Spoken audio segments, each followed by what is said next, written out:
ನೀನು ಮಾಡಿರೋ ತಪ್ಪುಗಳು ಮುಚ್ಚಿ ಮಾಡ್ಕೊಳ್ಳೋದಕ್ಕೆ ಯಾವುದೋ ಮಾತಾಡ್ತಾ ಇದೆಯಾ, ಇನ್ನೊಬ್ಬರ ಮೇಲೆ ಗೂಬೆ ಕುಂಡಿಸ್ತಾ ಇದೆಯಾ. 5 ಗ್ಯಾರಂಟಿಗಳು ಕೊಟ್ಟವ್ರೆ, ಇದು ಮಾಡಿರೋ ಕೆಲಸಗಳು ಜನಗಳು ಮೆಚ್ಚವ್ರೆ. ಈ ಜನ ಇನ್ನು ಮುಂದೆ ಮೆಚ್ಚಬೇಕಾದ್ರೆ ನೀನು ರಾಜೀನಾಮೆ ಕೊಡಬೇಕು. ನೀನು ತಲೆ ಬಗ್ಗಿಸ್ತೆ, ನೀನು ಹಿಂದೆ ಇರೋರು ತಲೆ ಬಗ್ಗಿಸ್ತಾರೆ, ಇನ್ನು ಮುಂದೆ ಬರೋರು ತಲೆ ಬಗ್ಗಿಸ್ತಾರೆ. ನೀನೇ ಬಗ್ಗಿಸಲ್ಲ ಅಂದರೆ ಇನ್ನು ಯಾರು ಮರ್ಯಾದೆ ಕೊಡ್ತಾರೆ ಕಾನೂನಿಗೆ? ಕಾಂಗ್ರೆಸ್ ಕೆಟ್ಟ ಪಕ್ಷ ಅಂತ ನಾನು ಹೇಳ್ತಾ ಇಲ್ಲ, ಆದರೆ ಕಾನೂನಿಗೆ ಎಲ್ಲರಿಗೂ ಒಂದೇ.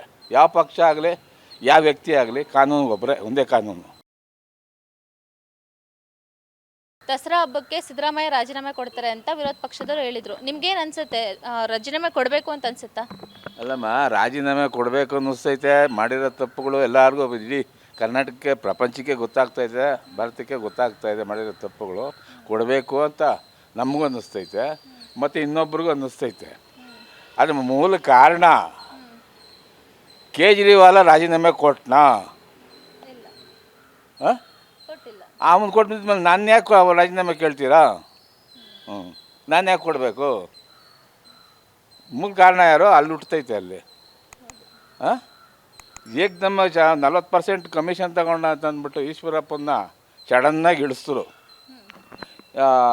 ಏನು ಯಡಿಯೂರಪ್ಪನ ಎಲ್ಲೆಲ್ಲ ಡಿನೋಟಿಫಿಕೇಷನ್ ತಗೊಂಬಿಟ್ರು, ಅದನ್ನಲ್ಲಿ ಇಳಿಸಿದ್ರು, ಜೈಲಿಗೂ ಕಳಿಸಿದ್ರು. ನೀನು ಇಷ್ಟೆಲ್ಲ ಹೋರಾಟ ಮಾಡ್ತಾ ಇದ್ದೀಯಲ್ಲ, ಏನು ಕಾರಣ? ನಿನಗೇನು ಕಾನೂನು ಇಲ್ವಾ? ನಿನಗೆ ಸ್ಪೆಷಲ್ ಕಾನೂನು ಇದೆಯಾ? ಇಲ್ಲ ಪ್ರಪಂಚ ಎಲ್ಲರಿಗೂ ಒಂದು ಕಾನೂನು, ನಿನಗೆ ಒಂದು ಕಾನೂನಾ? ಜನ ಮೆಚ್ಚಬೇಕಾಗಿದ್ರೆ ಇವಾಗ ಮಾಡಿರೋ ಕೆಲಸಗಳು 5 ಗ್ಯಾರಂಟಿಗಳು ಕೊಟ್ಟವ್ರೆ, ಇದು ಮಾಡಿರೋ ಕೆಲಸಗಳು ಜನಗಳು ಮೆಚ್ಚವ್ರೆ. ಈ ಜನ ಇನ್ನು ಮುಂದೆ ಮೆಚ್ಚಬೇಕಾದ್ರೆ ನೀನು ರಾಜೀನಾಮೆ ಕೊಡಬೇಕು. ಕೊಟ್ಬಿಟ್ಟು ರಸ್ತೆಯಲ್ಲಿ ನಿಂತ್ಕೊಂಡು ಮಾತಾಡಬೇಕು. ನಾಳೆ ದಿನ ಬಂದವನಿಗೂ ಭಯ ಇರುತ್ತೆ. ಇವತ್ತು ನೀನು ರಾಜೀನಾಮೆ ಕೊಡಲಿಲ್ಲ ಅಂದರೆ ನಾಳೆ ಇನ್ನೊಬ್ಬನು ಮಾಡ್ತಾನೆ, ಇನ್ನೊಂದು ಪಕ್ಷದ ಇನ್ನೊಂದು ಥರ ಮಾಡ್ತಾನೆ. ಅವಾಗ ನೀನೇನು ಕೇಳ್ತೀಯ ಅವ್ರನ್ನ? ನೀವು ಸರಿಯಾಗಿದ್ದೀರನೆಯಾ, ನನ್ನ ಕೇಳೋಕೆ ಬರ್ತೀರಾ ಅಂತ ಕೇಳ್ತಾನೆ. ಅವಾಗ ಇವರೇನು ಮಾಡ್ತಾರೆ, ನಿಮ್ಮ ಉತ್ತರ ಕೊಡ್ತಾರೆ ಇವರು? ಹಾಂ, ಮನೆಗೆ ದೊಡ್ಡ ಮನುಷ್ಯ ಕರೆಕ್ಟಾಗಿದ್ದರೆ ಎಲ್ಲರೂ ಚೆನ್ನಾಗಿರ್ತಾರೆ. ದೊಡ್ಡ ಮನುಷ್ಯನ ದಾರಿ ತಪ್ಪಿದ ಮೇಲೆ ಇನ್ನು ಮನೇಲಿರೋರು ಯಾರು ಹಂಗಲ್ಲಿ ಚೆನ್ನಾಗಿರ್ತಾರೆ? ಅಲ್ಲ, ಹೇಳೋದ್ರೇನು ತಪ್ಪೇನಿದೆಯಾ? ಹಾಂ, ಈಗಿರೋವಾಗ ರಾಜೀನಾಮೆ ಕೊಟ್ಟುಬಿಟ್ಟು ಮೀಸೆ ತಿರುಕೊಂಡು ಈಚೆಗೆ ಬಂದರೆ ಅವ್ನು ಧೀರಸ್ಥ, ನ್ಯಾಯಸ್ಥ, ಕಾನೂನು ಪಾಲನೆ ಮಾಡ್ತಾನೆ ಅನ್ನೋದೊಂದು ಜನಗಳಿಗೆ ಅರ್ಥ ಆಗುತ್ತೆ. ಎಲ್ಲ ಕೂತ್ಕೊಂಡು ನಾನು ಹಂಗೆ ಮಾಡಿದೆ, ನಾನು ಹಿಂಗೆ ಮಾಡಿದೆ, ಗ್ಯಾರಂಟಿ ಕೊಟ್ಟೆ, 5 ಗ್ಯಾರಂಟಿ ಕೊಟ್ಟೆ, 10 ಗ್ಯಾರಂಟಿ ಕೊಟ್ಟೆ ಅಂತ ಹೇಳ್ಕೊಂಡು ಬರ್ತಾಯಿದ್ರೆ ನೀನು ಮಾಡಿರೋ ತಪ್ಪುಗಳಲ್ಲಿ, ನೀನು ಮಾಡಿರೋ ತಪ್ಪುಗಳು ಮುಚ್ಚಿ ಮಾಡ್ಕೊಳ್ಳೋದಕ್ಕೆ ಯಾವುದೋ ಮಾತಾಡ್ತಾ ಇದೆಯಾ, ಇನ್ನೊಬ್ಬರ ಮೇಲೆ ಗೂಬೆ ಕುಂಡಿಸ್ತಾ ಇದೆಯಾ. ಈಗ ಇದು ಕೊರೋನಾದು ಇದು ಗಲಾಟೆ ಇದು ಮಾಡ್ತಾಯಿದ್ದೀರಾ, ಹಗರಣ ಮಾಡ್ತಾಯಿದ್ದೀರಾ. ಇಷ್ಟು ದಿನ ಏನು ಮಾಡ್ಕೊಂಡಿದ್ರಿ? ಕಳ್ಳೆಪುರಿ ತಿಂತಾಯಿದ್ದೀರಾ? ಎಷ್ಟು 19ರಲ್ಲಿ ಶುರುವಾಗಿದ್ದು ಕೊರೋನಾ, 18-19ರಲ್ಲಿ. ಆವತ್ತಿಂದ ಯಾಕೆ ಕೆತ್ತಕಲ್ಲ ಇದ್ರನ್ನ? ಇವತ್ತಿನ ತಿಂದಿರೋದು, ಆವತ್ತು ತಿಂದಿರೋದು ಗೊತ್ತಿತ್ತಲ್ಲ, ಆವತ್ತೇ ಕೇಳಬೇಕಾಗಿತ್ತಲ್ಲ.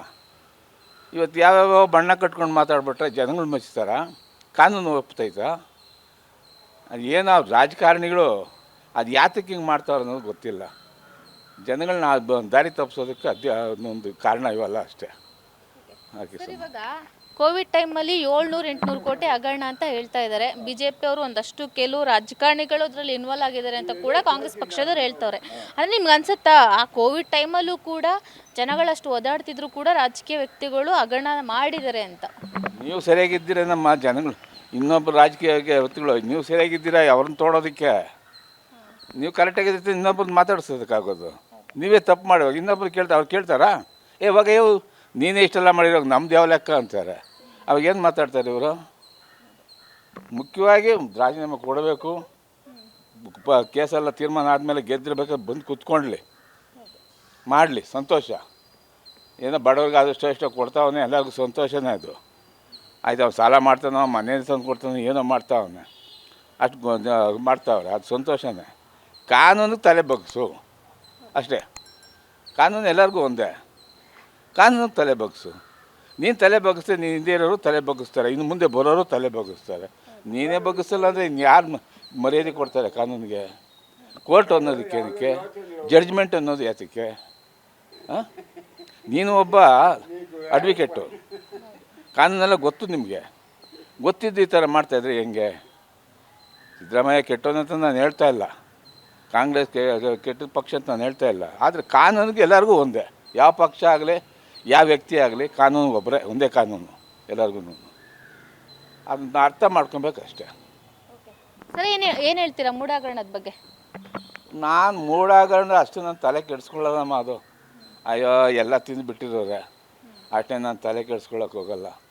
ಯಾವುದೇ ಕಾನೂನಿದಾಗ ಯಾರ್ದೋ ತಿಂದ್ಕೊಂಡು ಹೋಗ್ಕೊಂಡ್ಲೆ ಅಷ್ಟೇ ನಾವು ಹೇಳೋದು. ಅದು ಸರಿಯಾಗಿ ಗೊತ್ತಿದ್ದ ನಾವು ಹೆಚ್ಚಾಗಿ ಮಾತಾಡೋದು ಅಷ್ಟೇ ಚೆನ್ನಾಗಿರಲ್ಲ. ಈಗ ನಮ್ಮ ರಾಜ್ಯದಲ್ಲಿ ಬಂದು ಪಕ್ಷ ಇರೋದು ಬಂದು ಎರಡೂ ಪಕ್ಷದವರು ಕೂಡ ನೀವು ಹಗರಣ ಮಾಡಿದ್ದೀರಾ, ನಾವು ಹಗರಣ ಮಾಡಿದ್ದೀವಿ ಅಂತ ಹೇಳ್ತಿದ್ದಾರೆ. ನಿಮಗೆ ಏನು ಅಂದರೆ ರಾಜಕೀಯ ಏನು ಅನಿಸ್ತಾ ಇದೆ ನಿಮಗೆ ಇವಾಗ? ಅಲ್ಲಿಗೆ ಬರೋರೆ ಅದಕ್ಕೆ ಮಾಡೋಕ್ಕೆ, ಹಗರಣಗಳು ಮಾಡೋದಕ್ಕೆ ರಾಜಕೀಯಕ್ಕೆ ಬರೋದು.